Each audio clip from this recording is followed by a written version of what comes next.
Taking charge of your health and well-being. Are you? Are you taking charge of your health and well-being?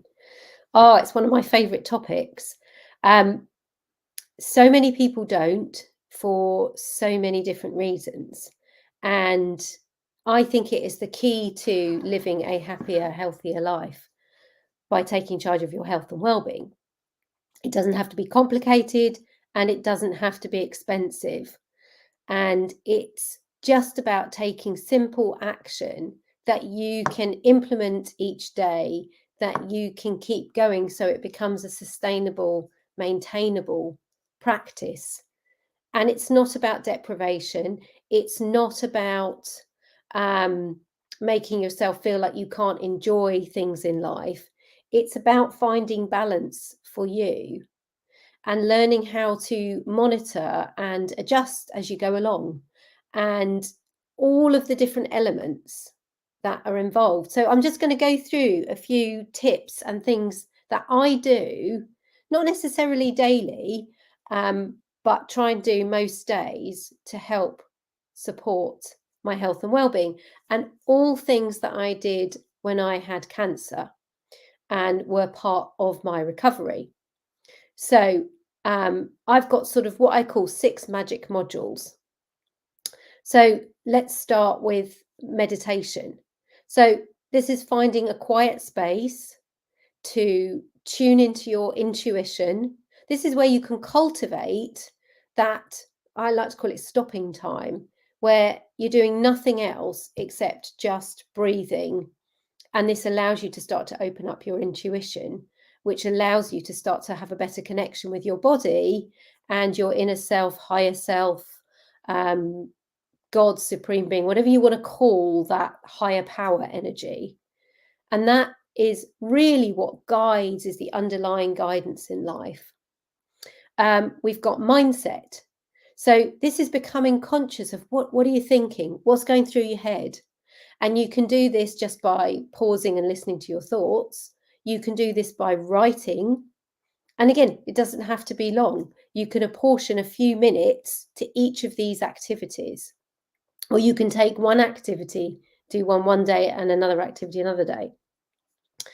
And so mindset, journaling, writing down literally what's in your head, start to become conscious of those thoughts that sit underlying everything. Movement. One of my key things is get moving. Get moving. Doesn't matter what you do. You could walk around the block. You could walk around your garden. It doesn't matter how big or small. You could walk up and down your stairs if you live somewhere where there are stairs. You could walk around your living room. You can sit on your chair and move your arms and legs. And just activating that level of movement is going to help your system overall. Mood, how we are feeling, is key. It's a massive part of what plays into our health and well-being. It's a big topic, and because often health issues, dis-ease in the body comes from a stored up level of emotions over time. So if you think about all the years you've been on the planet, and all of the times you've had emotions about anything, it can be a small thing. It doesn't have to be trauma. It can be something small that happened, but you didn't have appropriate emotions at the time. They got stored in your body. And over time, that becomes something else. So how we can start to unwind that is becoming aware of how we feel in the moment. Just that sort of taking your own temperature, if you're like, your own emotional temperature going within. And I like to just pause again and just go, how am I feeling today? What's going on? And then we can make choices. Once we know how we're feeling, we can choose, do I want to stay there? Do I want to shift that? And we can shift it by putting on a piece of music that we like the sound of. You could watch something on television that brings your energy up. You could listen to a podcast, something on YouTube, an Audible book. So it could be something visual, it could be something audible, and all of that can help shift your emotions. It could be a connection with a friend, and that can help shift the emotions, and that can make a difference to the day. Meals, this is number 5. This isn't about what to eat. This is about how you eat. What emotion are you bringing to the table when you put that food in your mouth? I mean, I could talk for years on food because it's a massive topic. And over the years, I've realized it's less about what we're actually eating and more about the emotion we're actually eating in. So if you love chocolate, dark chocolate like me, and you eat that in a sense of guilt and worry and fear, it's going to do more harm for you than the actual eating of the chocolate or whatever the thing is that you like doing, that you like eating in terms of food. So it's becoming present with what you eat and when you eat in the day. It's just slowing things down enough to become aware. And then the last thing on my list, number 6, is me time. And this is, what can you do for yourself that has no particular purpose whatsoever, that fills you with joy or tickles you with laughter, is just fun or frivolous, has no meaning whatsoever, but it means something to you?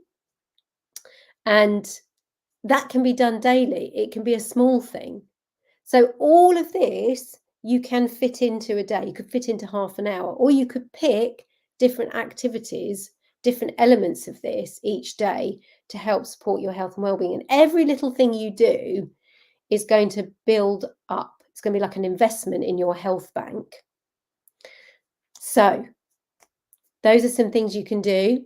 If you're interested in working with me one-to-one, this is my specialist area. So I bring my clairvoyance to the table and we look at your energy field and your overall health and well-being. And I look at where the energy in your aura is affecting your system in your life. So I will clairvoyantly see discord, dis-ease, and we will get information coming through about that. So if you are interested in working one-to-one with me on that level, DM me the word healing and let's supercharge your life. Have a really good afternoon, morning, evening, wherever you're tuning in from. I'm off to teach a class now.